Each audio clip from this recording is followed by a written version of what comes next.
I don't know how you would rate the effectiveness, because I don't know the criteria that you might use. We have affected a couple of transfers for students who were not attending school, who had emotional problems, and we feel that if we do no more than that, that to get education for 2 children, well, the committee will have been worthwhile even on that basis. How long will your committee continue to operate? Until the complaints stop, I suppose.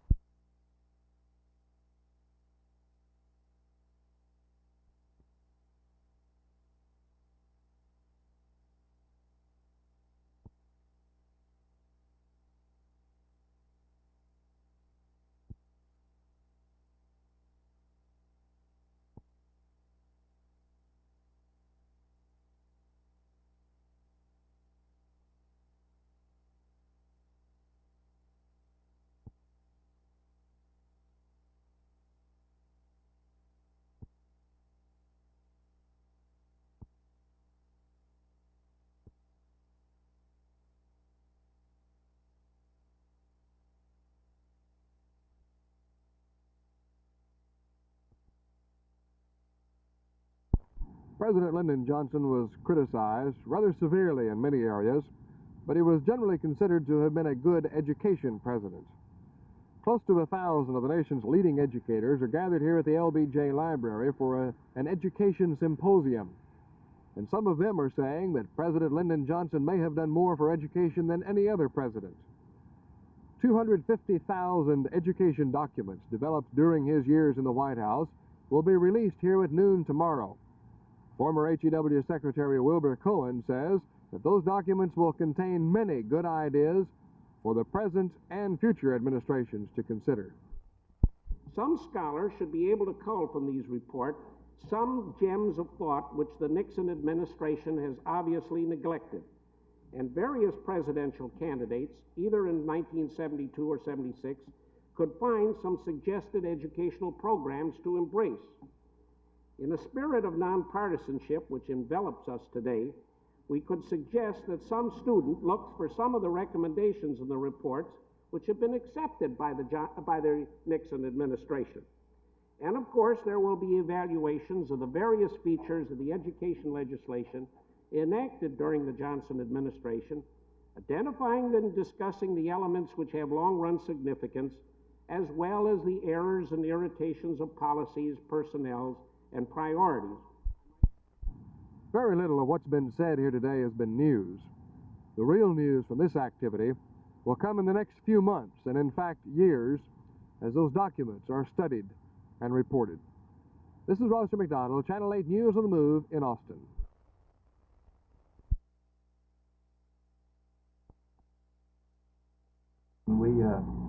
This fall we set as our goal, our first goal, the national championship indoors, and although things didn't work out at the meeting like we thought they would, we achieved that goal, and we're very proud of it. Roy, you're in your first year at DBC. You accounted for 8 points in the indoor championship. Where did those points come? Well, they came from mainly the half mile, open half. I wasn't sure, what place I was going to get, but I had it in my mind to try to win. And when I got on the track, that's all I had in my mind, really. Did you in fact win it? No, I didn't win, but it was close. I got a close second. A close second? Yeah. I understand Coach Drennan worked you kind of hard up there. Coach, this is one of the 7 boys, I understand, that got points for you in the meet. Right. Where did your other points come from? Okay, aside from Roy's second place, by the way, he was a close second, 1/10 of a second. He was closing, but the race ended before he could catch the other guy. Second place for Roy, our 2-mile relay was second. Second place in the 600-yard run, Jimmy Evans, our fine quarter-miler, half-miler, was second place there. We placed 4th in the long jump. Jerry Denton was 4th, and our most pleasant surprise was our shot putter, a freshman from Richardson Pierce here in Dallas, Philip Hall, was 5th place in the shot put. 2 very important points for us.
I see quite a number of our employees here, and we've been through quite a few things in the last 18 or so months.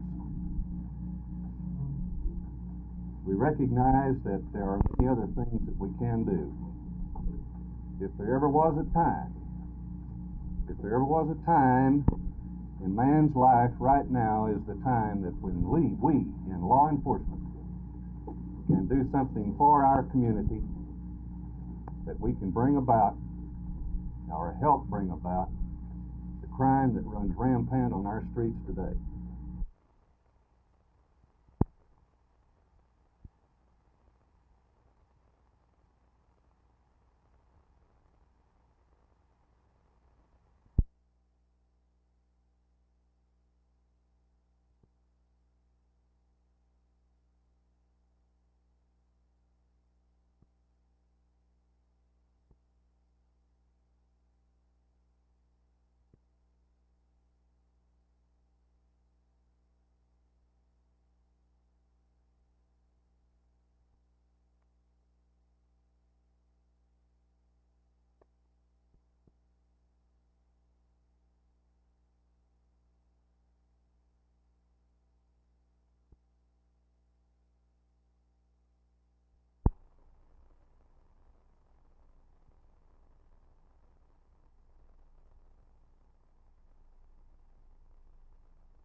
That's right, there's a lot more departments into it that has to be run.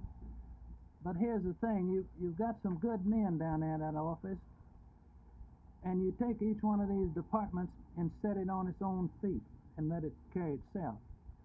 You got enough men there to do that. Clarence Jones is a good boy. He's a good man. But the sheriff's office is running him, not him run that sheriff's office.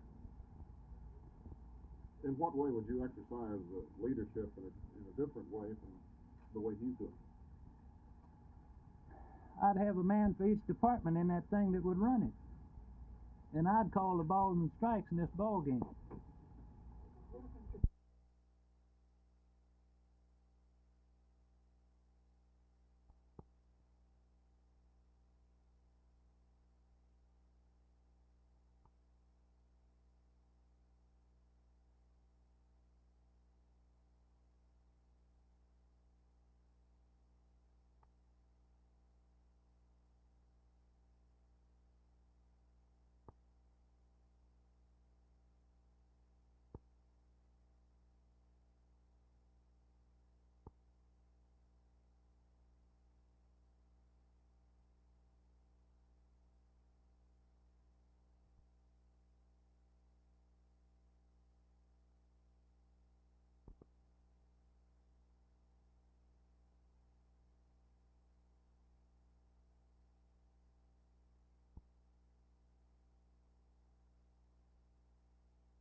due to the recessive economy and the increasing unemployment rate in the United States. A extensive consumer fear syndrome was starting in regard for the average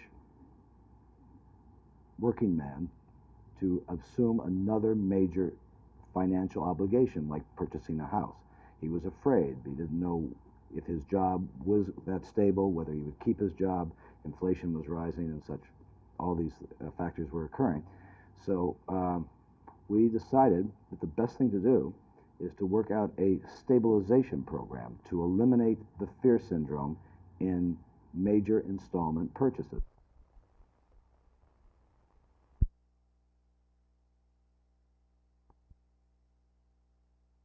The state of the ditch, as far as the homeowners in the Holiday Hills and Keith Heights area are concerned, is a disaster area. We feel that we are being plagued with a problem that has to be corrected in order to protect the children in our homes. Is there any danger from this ditch? Yes, there's quite a bit of danger. We have problem with alleys caving into the ditch, with brick walls that have been put up in order to support the ground to keep it from eroding into the ditch. These alleys presently are falling into the ditch along with these walls, coupled with telephone poles at the present time, also in the process of going to fall in the ditch within the next couple of months. We are asking right now for the city to name us as #1 priority for the next bond election to do the work on this drainage ditch. We are also requesting the city to give us a time figure as to when the ditch can be completed. This is the reason for our attending the City Commission meeting in Mass tomorrow afternoon at 1 o'clock. I understand it's going to take like $1,200,000 to fix the ditch. Can that money ever be raised? Oh yes, it can be raised, but you have to have a bond issue and let the citizens of Grand Prairie vote on this bond issue on a citywide election. Do you think they will? I hope they will. I hope they will so that we can fix this ditch. Does the city want to fix the ditch, or are you just stalling these neighbors? You don't stall your neighbors and your friends and your clients. Yes, very definitely, we want to fix the ditch. Everybody knows there's a problem. It's a problem that probably should have been recognized even before these houses were built. But now the neighbors of the ditch are faced with matching funds with the city to shore up their own slipping backyards, while hoping that the city might gradually begin work on the ditch, or they can wait till $1.2 million comes from somewhere. For Channel 8 News on the Move, this is Judy Hanna in the Grand Prairie Ditch.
The City Council zipped through a 14-page agenda, taking care of most items with little or no discussion, although one zoning case presented a stumbling block for almost an hour, as is usual here. Among the items passed routinely were two of general public interest. The Council agreed unanimously to a new city ordinance which prohibits the sale of spray paints and deodorants when the person making the sale has reason to believe that the paint or deodorant would be used for sniffing rather than for their intended purposes.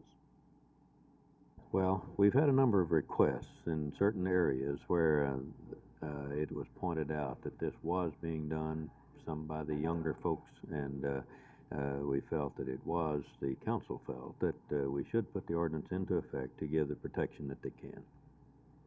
Persons convicted of violating the new ordinance would be guilty of a misdemeanor and could be subject to a fine of up to $200. In one other action worth mentioning, the Council agreed to purchase a building at 1500 West Mockingbird Lane as the temporary headquarters for the Dallas Public Works Department. The department must move from its downtown location to make room for the scheduled construction of an underground parking garage, which eventually would be part of the proposed new City Hall complex. The price for the new location for the Public Works Department, nearly $3.75 million. Jack Hill, Channel 8 News on the Move.